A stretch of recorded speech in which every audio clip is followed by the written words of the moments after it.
Yeah, hi guys. So I was just looking into whether tares and antichrists can repent, and well, actually, I started off with tares, but might as well look at antichrist too.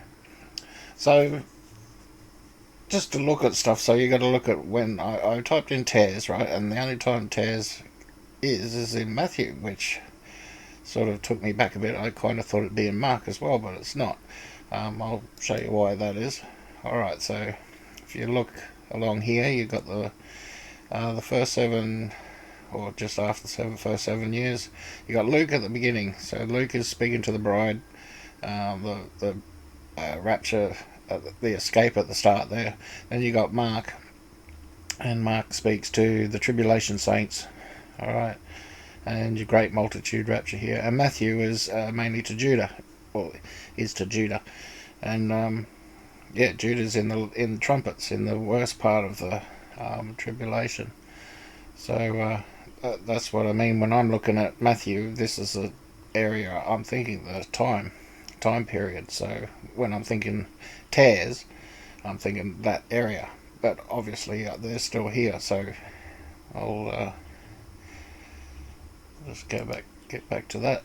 So yeah, so Matthew, I'm thinking that part of the timeline. So it says here, let both grow together until the harvest. All right, so the harvest. Well, there's another bit here.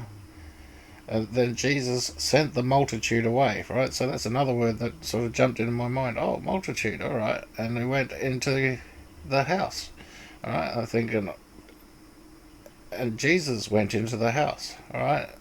And down here, declare unto us the parable of the tares. And okay, so yeah, so where is it? The multitude. That's the multitude here. So after the multitude left, it's got here, he said, but say nay, lest while that ye gather up the tares, you root up also the wheat. Right, the wheat is the great multitude. Right, so you've got the this is the old wheat here. This is the new wheat.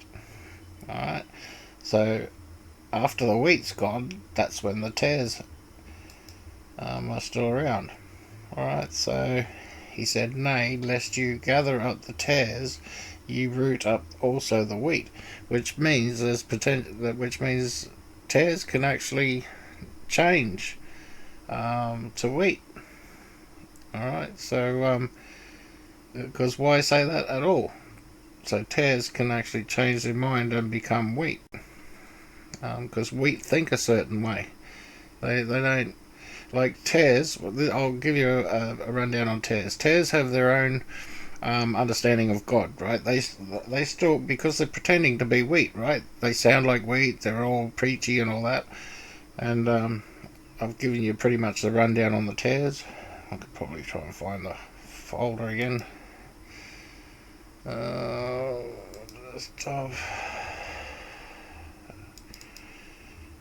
Tares. Alright, so yeah, these are the characteristics of tares.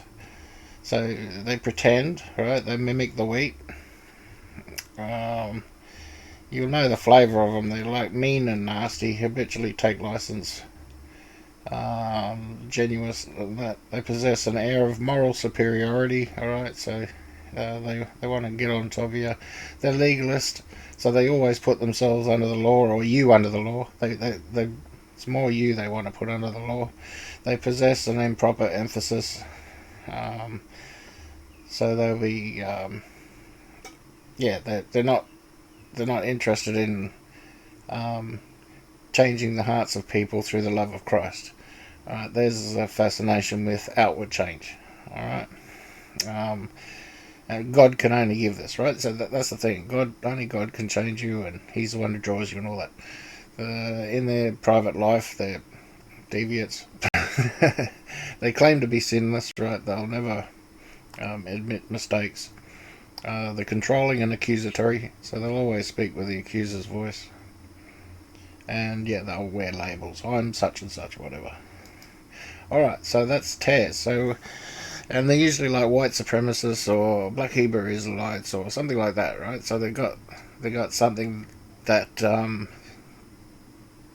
that relates to them, and they're using God to push forward what they want to believe. All right, that their skin's great and wonderful, and only people with this skin can get God, and whatever else, those sort of things along those lines. So that's tares. So yes, I think they can change. So then you got antichrist. All right, you heard antichrist shall come. Who is a liar but he that denieth that Jesus is the Christ? He is antichrist. And he that denies the Father and Son. Alright, so while you're denying Jesus and saying that Jesus is not God, Jesus is nothing, or whatever, there is no God, blah blah blah.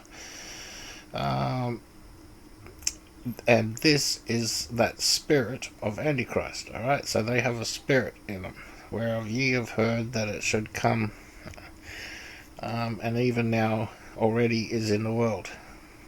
Okay, for many deceivers are entered into this world, who confess not that Jesus Christ is come in the flesh. Alright, this is a deceiver and an antichrist. Alright, so that's a spirit that's in them.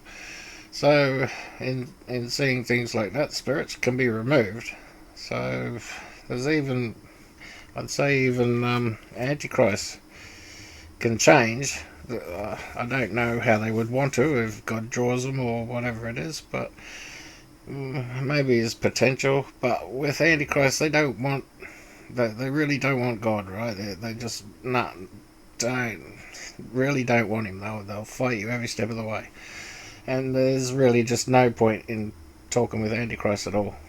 There really isn't. Like, there's some that say that Jesus is not God, right? He's just a man in the flesh, which is usually the Hebrew Israelites. They'll do that too. Yes, they would be antichrist. I have to say it. They are antichrist. All right, because they're not confessing with their mouth that Jesus is the Son of God, that's what it means. It means he's God. All right, and they have to confess it and believe it and know it. So, if they think Jesus is just a man, wrong spirit. Alright, anyway, God bless, guys. That was meant to be short. Hope it was. Alright, cheers.